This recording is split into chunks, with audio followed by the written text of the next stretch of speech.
Hey guys, new episode में आपका स्वागत है। एपिसोड की स्टार्टिंग में दिखाया जाता है बारिश हो रही होती है और यंग मास्टर जा रहे होते हैं। यंग मास्टर बारिश की बूंदों को देखकर कहते हैं, इस वर्ल्ड में जो भी इंसान वाटर की वजह से जिंदा है वो ही सिर्फ इस बारिश की बूंदों को समझ सकता है। इतना कहते ही यंग मास्टर अपने आसपास एक अलग से ऑरा को महसूस करते हैं और वो कहते हैं, ये जो लाइटनिंग आ रही है इसे लाइटनिंग स्टेप कहते हैं।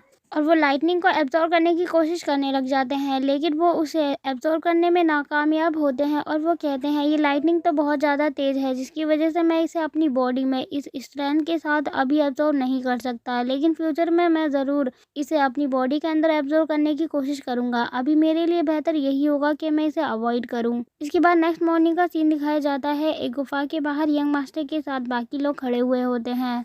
ब्रदर यू सामने की ओर देखते हैं और वो अपनी टीम से कहते हैं, इस जगह के बाद नाइट पैंथर की जगह आ जाएगी। सबसे पहले मैं वहां जाकर इन्वेस्टिगेशन करता हूं, तब तक मेरा तुम लोग यहाँ पर वेट करना। वहीं चैंटियन अपने साथियों के साथ झाड़ियों में छिपा हुआ होता है और वो अपने साथियों से कहता है, हमें जल्द ही यंग मास्टर को एलिमिनेट करना होगा। कुछ भी करके हमें उनका एनकाउंटर करना होगा। अभी हमें कोई अपॉर्चुनिटी नहीं मिली है, इसीलिए हमें प्लान बी का वेट करना होगा।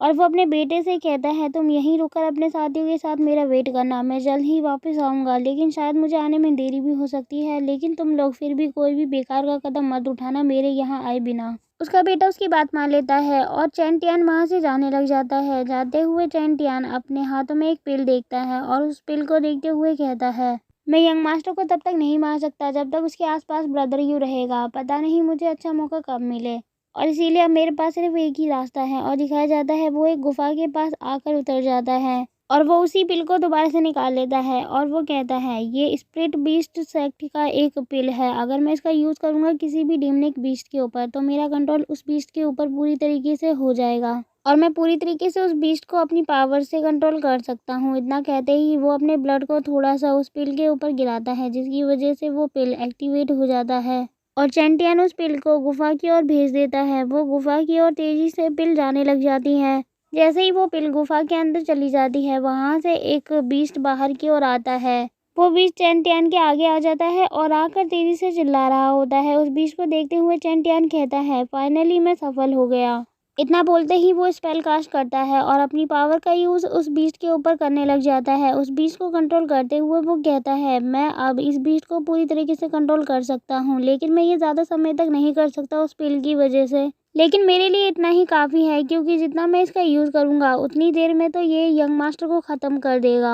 और चैंटियन उस बीस्ट के ऊपर बैठ जाता है और कहता है, जितना मैं जानता हूँ मुझे नहीं लगता कि जो मेरी पिल है वो बेकार जाने वाली है। मैं अपने काम में कामयाब ज़रूर होऊंगा और अब तुम मेरे साथ यहाँ से चलो। और दिखाया जाता है वो उस बीस्ट के साथ वहाँ से चला जाता है और यहीं से सीन शिफ्ट होता है।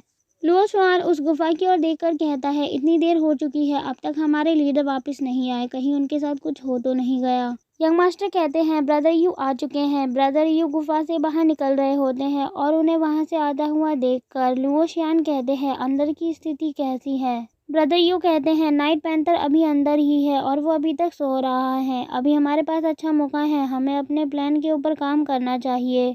मुझे पूरा भरोसा है हमारे प्लान के ऊपर। 90% आज हम उस नाइट पैंथर को ख़त्म कर देंगे, इसीलिए हमें अपने प्लान के ऊपर काम करना शुरू कर देना चाहिए और तुम लोग भी मेरे साथ अंदर चलो। ब्रदर यू की बात को मानकर वो सभी गुफा के अंदर जाने लग जाते हैं। झाड़ियों के पीछे से चैंटियन के जो लोग दिख रहे होते हैं वो चैंटियन के बेटे को इन्फॉर्म करते हुए कहते हैं, ब्रदर डिंग वो लोग गुफा के अंदर जा रहे हैं। ये सब सुनने के बाद हाओ अपने मन में कहता है, उस दिन जो तुमने मेरे साथ किया था उसका बदला तो मैं ज़रूर लेकर रहूँगा और तुम्हें बहुत ज़्यादा पछतावा भी होगा। तभी वो लोग आसमान की ओर देखते हैं और कहते हैं, ब्रदर डिंग जरा आसमान की ओर देखो, एक डीमनिक बीस्ट दिखाई दे रहा है और वो उड़ता हुआ हमारी ओर आ रहा है। डिंग अपने साथियों से कहता है, हमें नहीं पता कि हम उसके शिकार है या नहीं, लेकिन हमें उसे गुस्सा नहीं दिलाना होगा, इसीलिए हमें पहाड़ियों से नीचे जाना चाहिए ताकि वो हमारे ऊपर अटैक ना करे। उस फ्लाइंग डीमन बीस्ट के ऊपर चैंटियन होता है और वो डिंग के पास आकर कहता है, ये मैं हूँ, तुम्हें कहीं और जाने की कोई ज़रूरत नहीं। डिंग उससे कहता है, फादर क्या आपने इसे अपना गुलाम बना लिया है। डिंग की बात को काटकर चैंटियन उससे कहता है, पहले मुझे ये बताओ वो सब कहाँ पर है। डिंग घबराया हुआ होता है और वो कहता है, वो सभी गुफा के अंदर जा चुके हैं। चैंटियन कहता है, तुम लोगों को एक जाल बिछाना होगा गुफा के दरवाजे के सामने ताकि वो सभी उस जाल में फंस जाए, लेकिन याद रहे हमें सिर्फ हमला करना है यंग मास्टर के ऊपर। वो भी यंग मास्टर को उसके ग्रुप से अलग करके, और बाकी लोगों को कोई भी हानि नहीं पहुंचनी चाहिए, ये बात याद रखना। चेन टेन की बात को वो सभी मान लेते हैं और गुफा के दरवाजे को दिखाया जाता है। वहाँ पर काफ़ी सारी झाड़ियाँ होती हैं और उसके बाद उसके अंदर का सीन दिखाया जाता है। गुफा के अंदर नाइट पैंथर होता है और वो वहाँ सो रहा होता है। तभी ब्रदर यू नाइट पैंथर के ऊपर एक बड़ा सा स्टोन फेंक रहे होते हैं। वो स्टोन जाकर नाइट पैंथर के लगता है, जिसकी वजह से नाइट पैंथर जग जाता है और अटैक करने के लिए तेज़ी से बढ़ रहा होता है। तभी सभी लोग पहले से ही अपनी पोजीशन पे होते हैं और नाइट पैंथर को रोकने के लिए अपनी टेक्निक का यूज़ करने लग जाते हैं।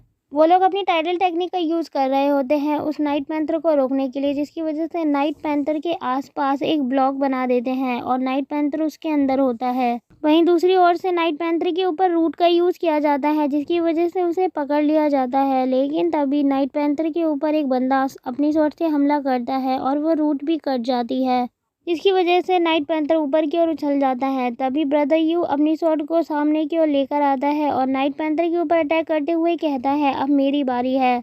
और इसके साथ ही एपिसोड यहीं ख़त्म होता है। थैंक्स फॉर वॉचिंग गाइस, और कमेंट में बताएं आपको ये वीडियो कैसी लगी। अगर आप इसका नेक्स्ट एपिसोड देखना चाहते हैं तो वो आपको जल्द ही मिल जाएगा हमारे चैनल पर।